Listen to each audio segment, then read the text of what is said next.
Okay, so I got some sterling silver spoons from an antique shop in, where was this? Aurora? And we picked these up a while ago, and I just hadn't felt like doing anything to them lately. But these are sterling silver, and they have a nice design on them. See, I've got the 3 sets of flowers here, 2 sets of flowers here. I don't know if I like this little ridge seashell design up at the top, but I can always cut that out. But I want to do matching end rings, so these are going to be together. These 2 will go together. However, that leaves me with one separate one. So this one we are going to bend like a normal spoon ring, which means we will bend the spoon around the finger and have it come around and cross, so it will be 1 spoon for 1 ring instead of 2 spoons. Now, what I'm talking about, though, to match the designs, and then this will have a center stone here, and I'll show you how to do those here in a little bit. The cool part about doing something like this is for 2 spoons, you get 2 rings. And the reason being is that these designs, this will be 1 ring. And then once that part is cut out, these 2 flowers sets will come to match to be the other ring. So those are sets that we will hold off for later. And we will work on this guy. And I will show you how I do a spoon ring. The first step in doing any kind of spoon ring is the annealing process, which means heating the metal so that you can bend it. The first time I did spoon rings, I didn't heat them, and that kind of turned out to be a hot mess. So annealing it, heating it, and you want to heat it enough, and you'll see I always heat even down here on this side of the spoon. I don't just heat the flat part that I'm bending first. I get a nice even heat all the way down. You can see it kind of changing like a rainbow color.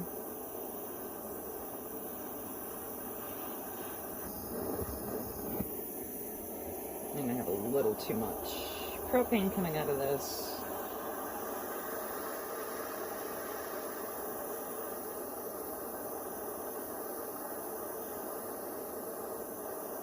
And I probably over anneal these. I want to make sure that this is really easy to work with. One of the reasons being I do not want to mash my flower designs.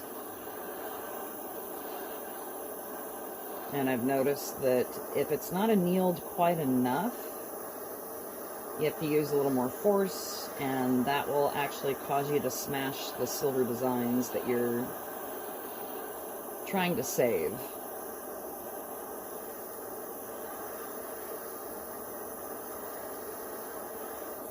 Alright, we're going to dunk this in a little bit of cool water if I have any left in the studio, because it tends to dry out. I need to go get some more water. Okay, so the spoon is cool to the touch. And this is where the leather hammer comes in handy. So I'm going to take my leather hammer up against my ring mandrel and just lightly tap on the edge. And then work my way up the spoon. So, kind of like that. What I don't want, though, I will say this. The ring mandrel, so if you look at the ring mandrel, it's sized and goes out like this, right? So the problem with that, as I'm tapping it, even though I'm straight, I've got almost a 90-degree turn here, it's curling it more on one side than it is the other. So I'm going to switch sides and work on the other side as well. And as you can see, that's a much more even curl.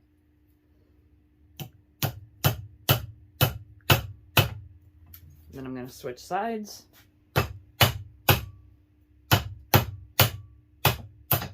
Switch sides.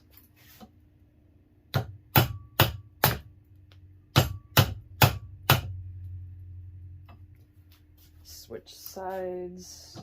Each time I can see it kind of flexing off to one side, I always want to switch sides. See how nice of a U-shape, circular shape that's taking? So I think any time that you've got like a thicker, I know on this part of the band here, I can probably do this by hand and just sit and shape and form it.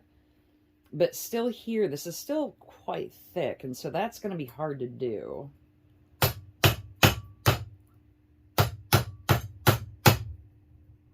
going to switch sides.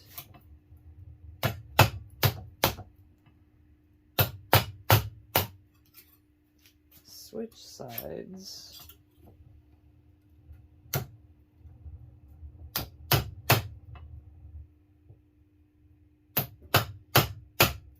Switch sides. And I usually shape these on the larger portion of the mandrel, and you can always make them smaller. Now I'm going to just do this by hand. And switch sides. Give it a good whack there.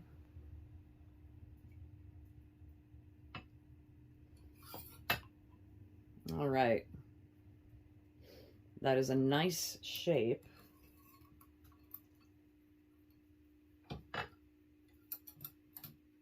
And I want to make it a little bit smaller. And I might want to anneal it again, actually.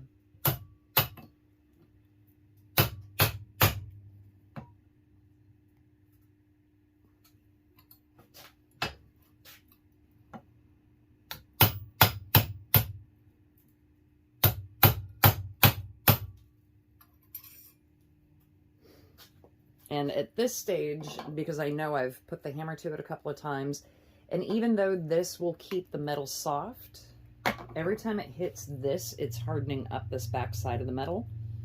So I will re-anneal this. And then once I get it sized down just slightly, a little bit more, we're going to cut this. All right, back to the annealing process with my trusty little propane torch.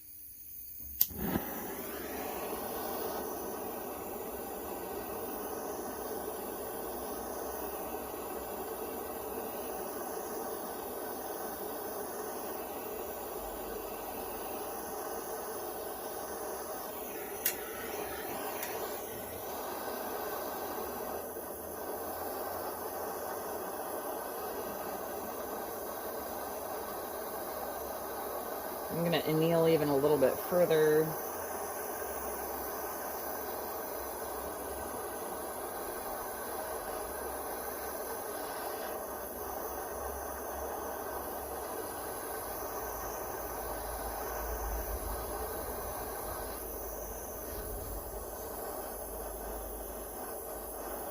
There it goes. You can tell that it's annealed once it starts to show this red. It turns silver, and you have to be careful because once it turns silver, you start seeing like almost liquid form. That means it's liquid forming. So you're heating it a little too much at that point. You want it to kind of have this nice little red glow. And quenching it is just an easy way of cooling it down quickly. So let's move us back to the ring former.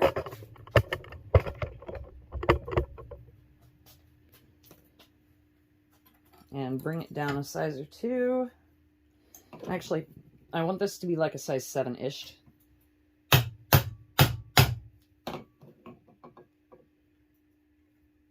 And this is pretty flexible at this point.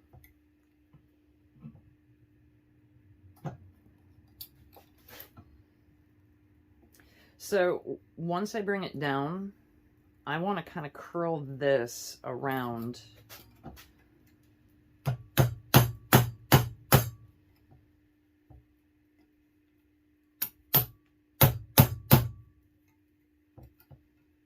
And I can always go bigger.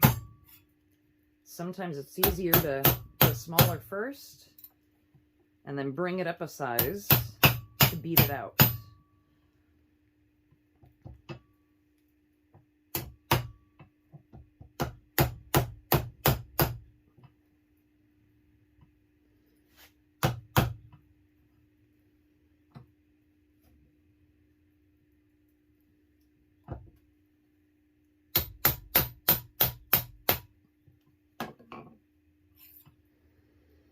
All right, so for me, well, that's still a little too big, isn't it? That's getting better.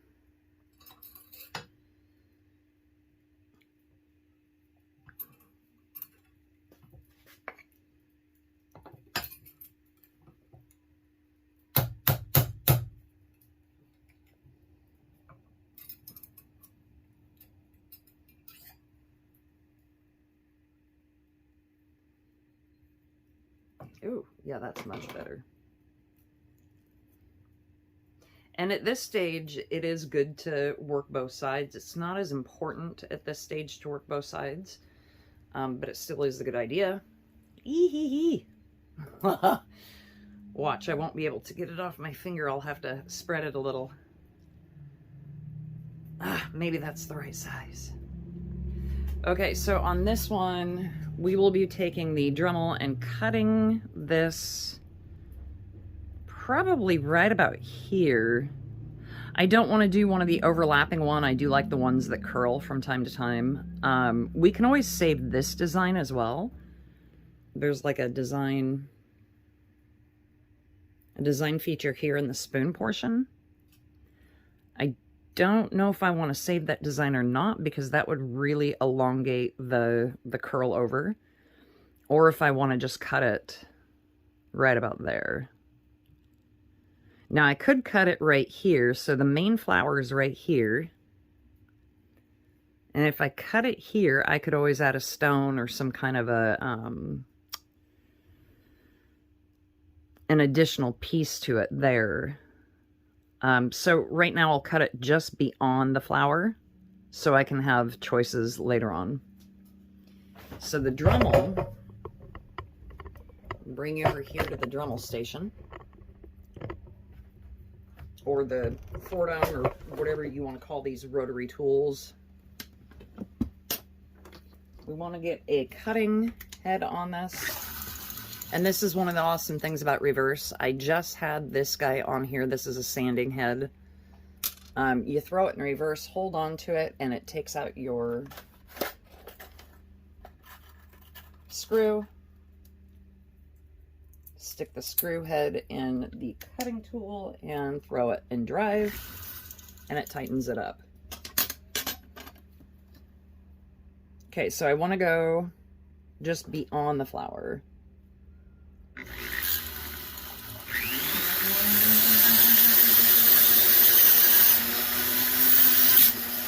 Yay!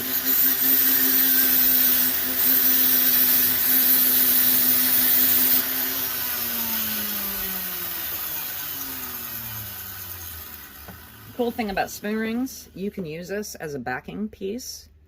These are actually pretty thick, so this will be a nice piece to hammer out and to use as a back piece. Backing plate for a, yeah, that actually has a pretty good fit. It's still a little on the small size, small but kind of awkward, so I'm going to work on it just a little bit more.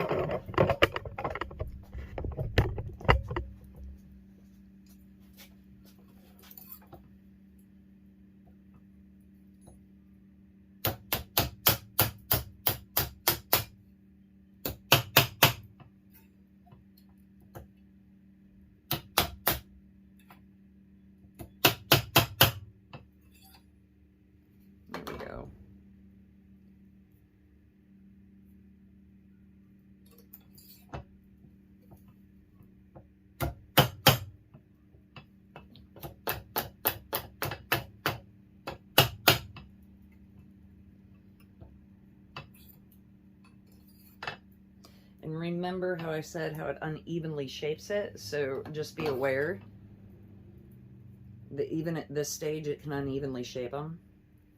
So this fits between these two fingers, and I want to fit on my middle finger, so I need it just a little bit bigger.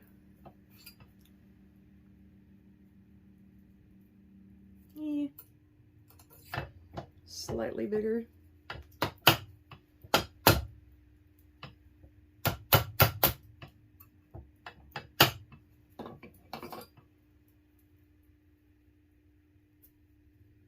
There we go. There we go. Okay, so we get down to the buffing and polishing side of things, and I'll buff it. I'll show you how to buff it just really quickly. I may not keep it buffed, but this is the finished piece. All right, so this is my buffing wheel. I just dip it in a little bit of the, this is Zam. I don't know, there's not enough of the label showing to show you, actually, a little bit of the label left to show you what it is.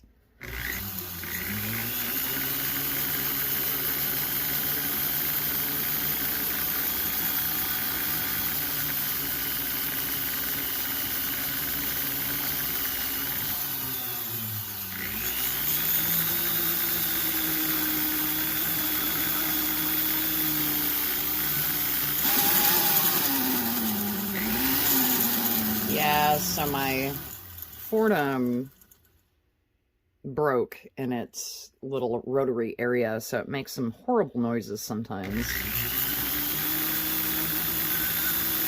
But I'm just going to buff the top of this to show you, give you an idea of what it'll look like when it's finished.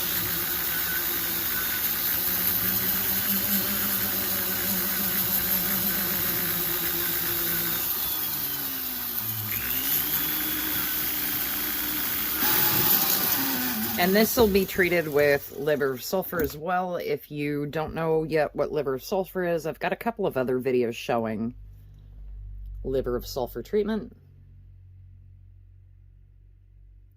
So that is what it will look like when it's finished. Perfectly round.